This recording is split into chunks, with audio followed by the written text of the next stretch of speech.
အခုတစ်ခါတော့ကလေးတွေလည်းကြောင်းပေးရက်နဲ့တိုးတဲ့ခါကျတော့အခုတောင်ကြီးကနေကျွန်တော်တို့ရောင်ကုန်ကိုသွားမှာဖြစ်ပါတယ်ဗောနော်အခုတောင်ကြီးကနေစပြီးထွက်နေပါပြီဗျဒါကတော့တောင်ကြီးရဲ့ဈေးနေလေးပဲဖြစ်ပါတယ်သူက9ရက်သဈေးပေါ့နော်ဒီမှာဆိုရင်တောင်ကြီးဈေးနေတိုင်းဆိုရင်ဒီမှာအရန်ကြီးကိုစီပါတယ်ဗျဒါကကျွန်တော်တို့ရဲ့ဒီမြို့မဈေးရဲ့အနောက်ဘက်မှာရှိတဲ့ဒါနောက်မြို့ပတ်လမ်းမှာပေါ့နော်ရန်ကုန်ရောက်တာနဲ့အရင်ဆုံးဘယ်ကိုသွားလဲမလဲဆိုတော့ကျွန်တော်တို့အခုကန်တော်ကြီးကိုသွားလဲမှာဖြစ်ပါတယ်ဗျ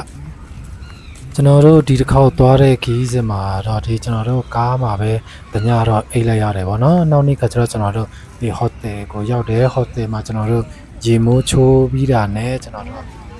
10နာရီပတ်ဝန်းကျင်လောက်ဆိုကျွန်တော်တို့ဒီကန်တော်ကြီးဘက်ကိုကျွန်တော်တို့ထွက်လာခဲ့တယ်ဗောလေကျွန်တော်တို့လည်းကန်တော်ကြီးကိုအခုမှပထမဦးဆုံးရောက်ဘူးတာဆိုတော့လေဒီကန်တော်ကြီးရဲ့ထဲမှာဘယ်လိုလေးတွေရှိမယ်ဘယ်လိုထူးခြားချက်လေးတွေရှိမယ်ဆိုတာကိုကျွန်တော်တို့ကတတ်နိုင်တယ်လို့ပေါ့နော်နေရာစုံတော့စုံဖြစ်အောင်တော့ကျွန်တော်ပတ်ပြီးတော့မှရှောက်ပြီးတော့မှကြည့်ခဲ့ပါသေးတယ်ဗျအခုကတော့ကျွန်တော်လက်လမ်းမိတဲ့လောက်လေးဗီဒီယိုလေးကိုကျွန်တော်ပြန်ပြီးတော့မှတင်ဆက်ပေးရခြင်းဖြစ်ပါတယ်ဒီမှာကျွန်တော်တို့ဒီကိုထွက်တဲ့အချိန်ကကျွန်တော်တို့ကန်ကောင်းတာတခုကလေနေရတအားကြီးအပူကြီးလည်းမဟုတ်ဘောနော်မိုးကနည်းနည်းလေးအုပ်နေတယ်လို့ဖြစ်နေပါလေတိမ်လေးပါလေးလည်းရှိခါကျတော့အပူတန်လေးတော့နည်းနည်းတက်တာတာပေါ့နော်တကယ်လို့ကျွန်တော်တို့အဲ့ဒီနေ့လေလောက်မှဆိုရင်တော့တော်တော်လေးပူမယ်လို့တော့ထင်ပါတယ်ဗျရန်ကုန်မှာနေတဲ့အချိန်မှာကျွန်တော်တို့အကြိုက်ဆုံးကတော့ဟာပေါ့နော်ရေချိုးရတာကိုကျွန်တော်တို့အရန်ကိုကြိုက်တယ်ပေါ့လေကျွန်တော်ဒီကန်တော်ကြီးမှာကျွန်တော်တို့ဟိုပတ်ဒီပတ်နဲ့ပတ်ပြီးတော့ဒါဆိုရင်ဒါကျွန်တော်တို့ဟောပါတော့တရိတ်ဆန်ရန်ကုန်တရိတ်ဆန်ဥယျာဉ်ကိုကျွန်တော်တို့အခုဝင်တော့မှာဖြစ်တယ်ဗောလေဒါဒီကဒါလမ်းကလေးကတော့ခြားထားတယ်ဗောနော်ဒီဘက်မှာကန်တော်ကြီးရဲ့ဒီမှာကျွန်တော်တို့ဒီဘက်လမ်းလေးကိုကူးပြီးရင်ဟိုဘက်မှာတရိတ်ဆန်ဥယျာဉ်ကိုသွားရမှာဖြစ်ပါတယ်ကျွန်တော်ဒီရှေ့နားလေးမှာတော့ကျွန်တော်ဒီကေပါဝါနော်မှာဒီမှာလက်မှတ်ရောင်းတဲ့နေရာလေးရှိတယ်ဒီမှာကျွန်တော်လက်မှတ်လေးဝယ်ပြီးကျွန်တော်တို့အထဲမှာနည်းနည်းလေးလိုက်ပြပေးအောင်မယ်ပေါ့နော်ကျောင်းပိတ်ရက်လည်းဖြစ်တဲ့အတွက်ကြောင့်မလို့လေဒီမှာကျွန်တော်လူအများကြီးကိုတွေ့ခဲ့ရပါတယ်လူကတော့တော်တော်လေးကိုစီပါတယ်ဗျကျွန်တော်ဒီမှာလက်မှတ်ဖြတ်ပြီးတာနဲ့ကျွန်တော်တို့အထဲကိုစပြီးဝင်ပြီပေါ့နော်ဒီမှာဒါ gate power ဖြစ်ပါတယ်ဒါ gate power နဲ့ကျွန်တော်တို့စပြီးဝင်နေတာဖြစ်ပါတယ်ဗျဒီသူတို့ကလည်းဒီမှာဆိုရင်အတရိတ်ဆန်နေတော့အတော်များများတော့ဟိုစုံတယ်ဗျကျွန်တော်ကြည့်ရတဲ့လောက်ဆိုလေကျွန်တော်ဒီမှာလေရတာလည်းတန်ပါတယ်လေရတာနဲ့ကျွန်တော်တို့ဒီမှာဆိုသွားလာရတာနဲ့ဆိုရင်တော့တန်ပါတယ်ဗျ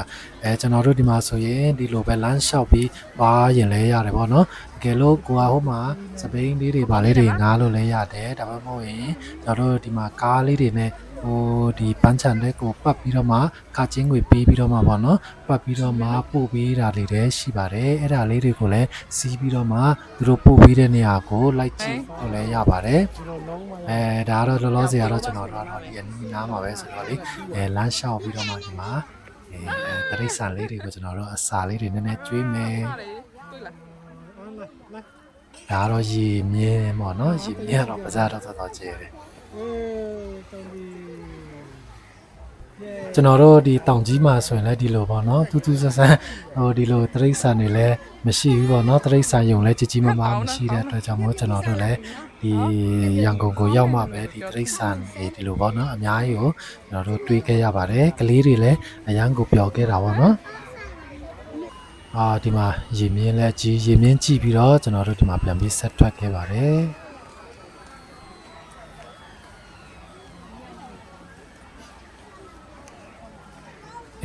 ဒီမှာရေမြင်းရဲ့ဒီဘက်ချမ်းဆိုရင်ဒါ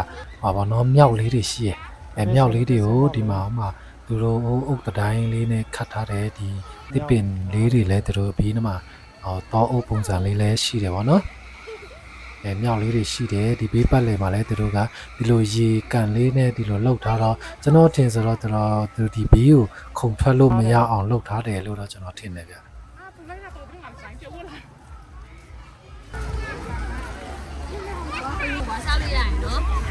လုံးဝနဲ့ဆယ်ပါဒီဘက်ကို2000လေးရောက်ပြီဘုခံစားအောင် ဒါတော့ဒီတရိษံဥယျာဉ်ရဲ့မြေပုံပေါ့နော်အဲ့ဒီမြေပုံကိုကြည့်ပြီးသွားရင်တော့ပို့ပြီးအဆင်ပြေတယ်ဗျာဒီမှာသူ့ရဲ့အဲ့ဒီဘေကိုသွားရမယ်ဘေကိုသွားရမယ်ဆိုရင်အဲ့ဒီမြေပုံနဲ့လက်ကမ်းစာဆောင်လေးတွေကိုလည်းဒီမှာအခမဲ့ပေးဝေပါတယ်ဒီမှာကြည့်ပြီးတော့မှကျွန်တော်တို့က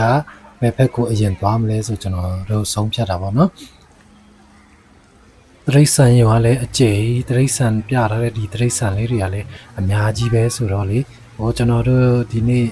ကြီးလို့ကုန်ပါမလားတော့မသိဘူးပေါ့နော်အစုံတော့မှကြီးနိုင်ပါမလားတော့မသိဘူးပေါ့နော်အခုကျွန်တော်ဆိုရင်တွားနေဆိုတော့ချွေးလေးတွေလည်းတော်တော်လေးတော့ထွက်နေပြီပေါ့နော်ဘယ်လိုလဲဆိုတော့ကျွန်တော်တို့ဒီစီမှာအေးတယ်ပေါ့နော်ဒီရန်ကုန်ကအနေအထားတော့လေဟိုကျွန်တော်တို့အတွက်ဆိုရင်တော်တော်လေးပူတယ်ပေါ့နော်ပြီးရင်ကျွန်တော်လည်းချွေးထွက်များတဲ့လူဖြစ်တဲ့အတွက်ကြောင့်မလို့ကျွန်တော်ရဲ့ခန္ဓာကိုယ်ဆိုရင်အများအားချွေးတွေလည်းဆူရွှဲနေပါတယ်ဗျမှ900ပဲဒီမှာအယုတ်ဆက်လေးတွေ့တယ်ပေါ့နော်အယုတ်ဆက်မှာသူများတယ်အယုတ်ကောက်နေတာတွေ့တော့ကျွန်တော်တို့လည်းဒီလိုနည်းနည်းလေးကန်ဆန်းကြည့်ရအောင်ဆိုပြီးတော့မှဒီမှာကောက်လဲကောက်ချင်နေတာနဲ့ဒီရုပ်ဆက်လေးမှာကျွန်တော်ပိုက်ဆံပေးပြီးတော့မှအခုစမ်းပြီးကောက်ကြမယ်ပေါ့နော်ရမရတော့မသိသေးဘူးအမကားနဲ့သွားချင်ဒီကားလေးတွေနဲ့သွားလို့ရတယ်နော်အယုတ်ကောက်နေတယ်မရပါဘူးဗျာအဲ့ဒါနဲ့ကျွန်တော်တို့ဒီဘက်ကိုဆက်ပြီးတော့မှထွက်လာခဲ့တယ်ပေါ့နော်ဒီမှာဆိုရင်အခုကျွန်တော်တွေ့နေရတယ်ဒီမှာငှက်ကလေးတွေနဲ့အမသိန်းငှက်လေးတွေရှိတယ်တင်ပါတော့အာဖရိကကျက်သူရွေးလာတဲ့လူလေးတွေလည်းတွေ့ရတယ်ပေါ့နော်ဒီမှာဆိုကျွန်တော်အဲ့ဒီအကောင်လေးတွေနဲ့အတူတူတွဲရိုက်ချင်ရင်ခါချင်းငွေပေးပြီးတော့မှတွဲရိုက်လို့ရတယ်ပေါ့နော်ဒါနဲ့ကျွန်တော်လည်းစမ်းကြည့်ကြည့်မယ်ပေါ့နော်ဒီမှာကျွန်တော်ဒီမှာလင်းယုံလားလင်းယုံပဲခေါ်မလားစွန်ရဲလားသိန်းငှက်လားအဲ့ဒါလည်းကျွန်တော်မသိပါတော့အဲ့ဒါနဲ့အဲ့ဒီကောင်ကိုကျွန်တော်ကအဲ့ဒါကောင်လေးနဲ့နည်းနည်းလေးရိုက်တယ်ဆိုပြီးတော့မှကျွန်တော်လို့တော့ကလေးတွေကတော့တီးတဲ့အတိုင်းပဲကလေးတွေကတော့ကြောက်တယ်သိမကန်ရဲအဲ့ဒါကြောင့်ဒီအကြီးကောင်လည်းကျွန်တော်ခေါ်တယ်ကောင်အကြီးကောင်လည်းကျွန်တော်မှလာကန်ကြအောင်ဆိုသူကမကန်ရဲဘူးလေအဲ့ဒါကြောင့်လည်းနည်းနည်းပါပဲရိုက်တယ်ရိုက်ပြီးတော့မှခါချင်းငွေပေးရတယ်ပေါ့နော်1000လေးပါပဲ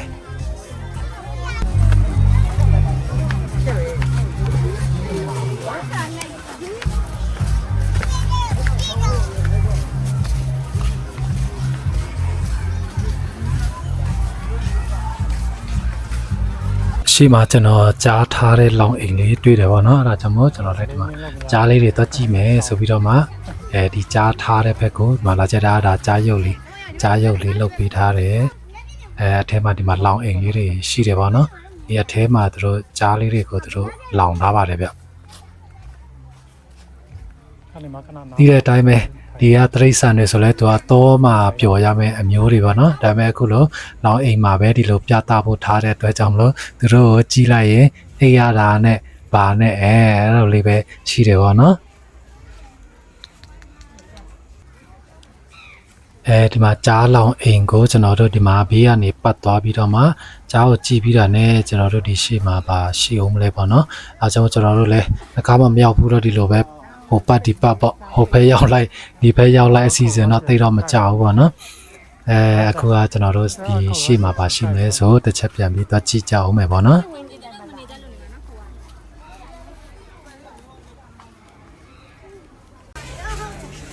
ဟောဒါလဲကြားပဲကြားတော့တည်တဲ့အတိုင်းပဲခုနကောင်လဲအိတ်အပြေကောင်လဲအိတ်နော်ဒါတော့ခုနကျွန်တော်ပြောသလိုပဲတောမှာပြောရမယ့်ဟာလေးတွေကဒီလိုလောင်အိမ်နဲ့အပြသခံရတော့သူတို့အတွက်လည်းအဲ့လိုပါနော်လှုပ်ရှားမှုမရှိတော့အိမ်မယ်စားမယ်ဒါပဲပါနော်အဲ့ဒီဘက်ကနေကျွန်တော်ကဆက်ပြီးတော့မှထွက်အောင်မယ်အခုကပါတော့ကြည့်ရအောင်မလဲဆိုတော့ဒီမှာပါကောင်းပြမလဲဆိုချက်တော့ကြည့်ပါဦးနော်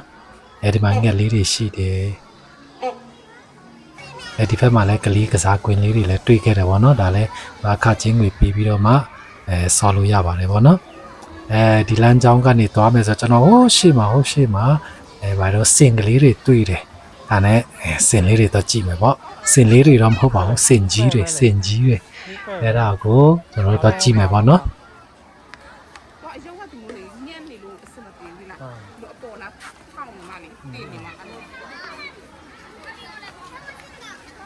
ဒီလိုပဲပေါ့ចောင်းပိတ်ရက်ဆိုတော့လေကျွန်တော်တို့ဒီမှာလူကတော့အတော်လေးကိုစီကားတယ်ပေါ့နော်ဒီကမြို့ခံလူတွေရောပြင်အနေနဲ့ရလာကြတဲ့ဧည့်သည်တွေရောအများကြီးပဲကျွန်တော်လည်းဒီမှာစင်ကိုအစာကျွေးမယ်ပေါ့နော်အစာကျွေးမယ်ဆိုတော့ဒီမှာစင်ဟောပေါ့ငပြောသီးလေးတော့ဝေရအောင်ငပြောသီးလေးဝယ်မယ်ပေါ့နော်ဒါလည်းမှငပြောသီးတချင်းယူလာခဲ့တယ်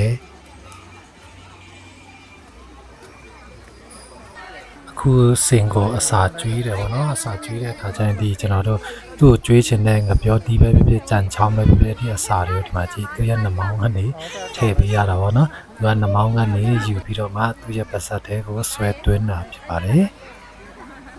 ဒါတော့စင်ရဲ့အစာစားတဲ့ပုံစံလေးပေါ့နော်ကလေးတွေလည်းသူတို့ဒီမှာလူရဲ့ရက်နဲ့ဒီမှာကျွေးနေကြတာပေါ့စင်ကလည်းဒီမှာသူစားစရာတွေကများလုံးကကြတော့လေဒီမှာသူများပြီးတယ်များငပြောသီးတွေပါဒီကိုသူကအဲ့မှာစုထားတယ်စုထားပြီးတော့မှသူက၄၅လုံးသူကတခါတည်းကျုံပြီးတော့မှပါစက်တဲကိုထဲတာပေါ့နော်ကျွန်တော်တင်သူကတခါစားရင်တစ်လုံးနဲ့စားနေသူအားမရဘူးလို့တော့ကျွန်တော်ထင်တာပဲအဲကြောင့်မလို့စုကျုံပြီးတော့မှပါစက်တဲကိုကောက်ထဲတာအဲ့လိုလို့တော့ကျွန်တော်ထင်နေပေါ့နော်အားမသူအားရလာဟိုစင်လေးတွေကလည်းလေစင်လိမ်မာတွေဖြစ်တဲ့အတွက်ကြောင့်မလို့ပေါ့နော်သူတို့ကတော့ဒီအတိုင်းပဲအေးစစ်စစ်တက်တလေးနဲ့နေနေကြပါတယ်စင်သက်တော်ဆိုတာတော့ကလေးလူကြီးနှစ်သက်ကြတဲ့သက်တော်ပဲဖြစ်တယ်ပေါ့နော်ဒီကလာလေးနောက်တစ်စီးလာတယ်ဆိုပြ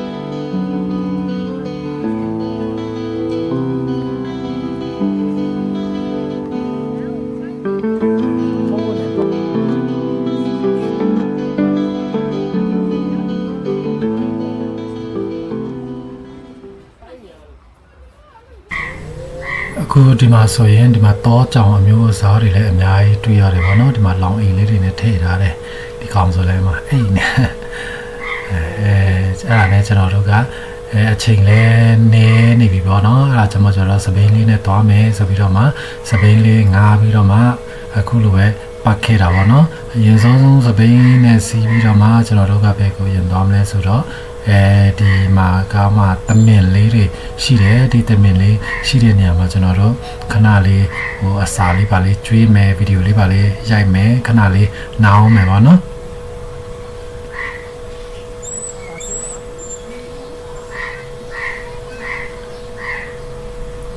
ဒီဘေးမှာသူတို့အစာလေးတွေရောင်းတယ်ပေါ့နော်ဒီမှာကစွန်းရွက်လေးတွေလည်းရောင်းတော့အမှကစွန်းရွက်လေးမှာကျွန်တော်တချင်းဝယ်ပြီးတော့မှကလေးတွေနဲ့မှာ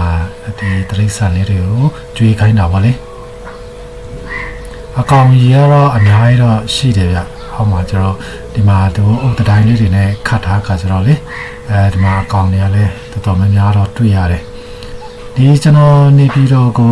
ရောက်တော့ဆိုလဲလို့ပဲပေါ့နော်နေပြီးတော့ဒီတရိတ်ဆန်ဥယျာဉ်မှာကကျွန်တော်ဒီဟိုတမင်တို့စတ်တို့ဘာညာတို့သူတို့လိုမျိုးသူလမ်းပေါ်မှာပဲသူတို့လွတ်ထားတယ်ပေါ့နော်ကျန်တဲ့ဒီအန်ဒီရှိတဲ့အကောင်တွေကိုပဲသူတို့ကလောင်အိမ်လေးနဲ့ထားတယ်ပေါ့လေဒီတမင်တို့ဒီအခုလိုမျိုးအကောင်လိုမျိုးဆိုကကျွန်တော်တို့ကဒီတိုင်းပဲ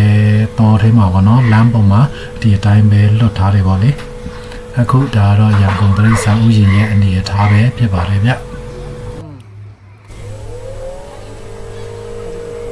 အခုဒီမှာလည်းတရိတ်ဆန်လေးတွေစားဖို့အတွက်ဒီမှာဟိုချင်းလေးတွေနဲ့ရောင်းထားပြီးတာရှိတာပေါ့နော်ကစွန်းရွက်တွေပါတွေလည်းရှိတာပေါ့အဲ့ဒါနဲ့ကျွန်တော်တို့လည်းဒီတရိတ်ဆန်လေးတွေကိုဒီမှာကျွန်တော်တို့ကစွန်းရွက်လေးတွေဝယ်ပြီးတော့မှဒီလိုလေးလည်းကျွေးခဲ့ပါတယ်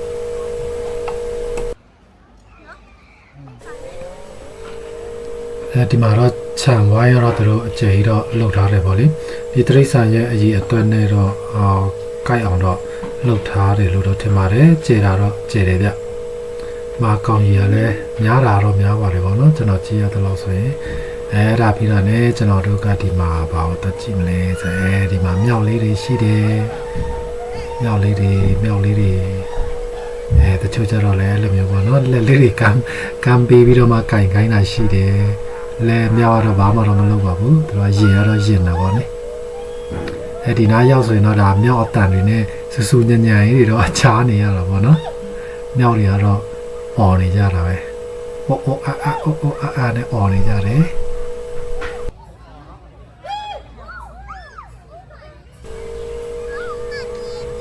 ဒီမှာကျွန်တော်တို့ဒီမှာမီးလေးလည်းတွေ့တာပေါ့နော်မြင်းမဟုတ်တော့မီးမီးလေးလည်းတွေ့ပါတယ်အားတဲ့ကြောင့်ဒါကလေးတွေလည်းဒီမှာကင်ချင်နေဆိုပြီးတော့မှသွားကင်ပါတယ်ကင်လို့ရပါတယ်ဗျဒီမှာကလေးတွေကတော့ကင်ချင်နေကြတာပဲသူတို့တယောက်လာလဲသူကင်ချင်တယ်တယောက်လာလဲကင်ချင်တယ်ကျွန်တော်လည်းကင်ချင်တယ်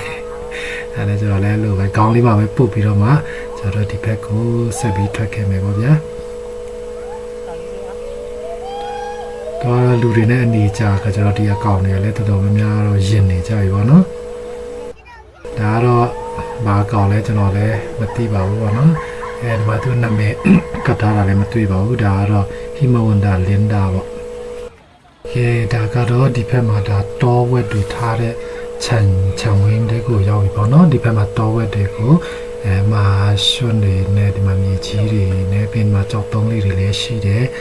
တောဝက်တွေဆိုတော့သူတို့အဲ့လိုမျိုးနေရာမှာပဲပြောတာဖြစ်တဲ့အတွက်ကြောင့်မလို့ဒီလိုပုံစံလေးနဲ့လောက်ထားပေးရပါတော့တောဝက်လေးတွေတွေ့ရပါတယ်ဒီမှာတောဝက်တွေလည်းအကောင်တွေကတော့နဲတာမျိုးကြီးလက်လေးတွေလည်းရှိတယ်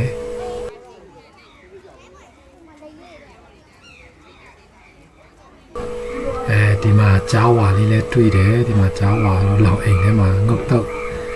တကောင်ဒီမှာလည်းတကောင်ရှိတယ်စင်မမအိမ်နေတယ်မိုက်ကဲတဲ့ကျွန်တော်တို့ဒီမှာတော့တက်ကြည့်မယ်ဆိုပြီးတော့မှထပ်ထွက်လာပြီဒီပေါ့နော်ဒါကပါရှိမလဲဆိုတော့ဒါပါတော့ဆိုငက်ကလာအုပ်ငက်ကလာအုပ်ခေါ်တယ်ဒီကောင်တော့ခြေတော့တန်တော့ဒါကကြတော့ကလာအုပ်ဟုတ်ကဲ့ပါကျွန်တော်ရဲ့ဗီဒီယိုလေးကိုဒီမှာပဲအဆုံးသတ်လိုက်တာပါနော်နောက်လာမယ့်ဗီဒီယိုမှာလည်းကျွန်တော်ရဲ့ဗီဒီယိုလေးကိုစောင့်မျှော်ရှုစားအားပေးကြပါအောင်ဗျာအားလုံးကိုကျေးဇူးတင်ပါတယ်ဘိုင်ဘိုင်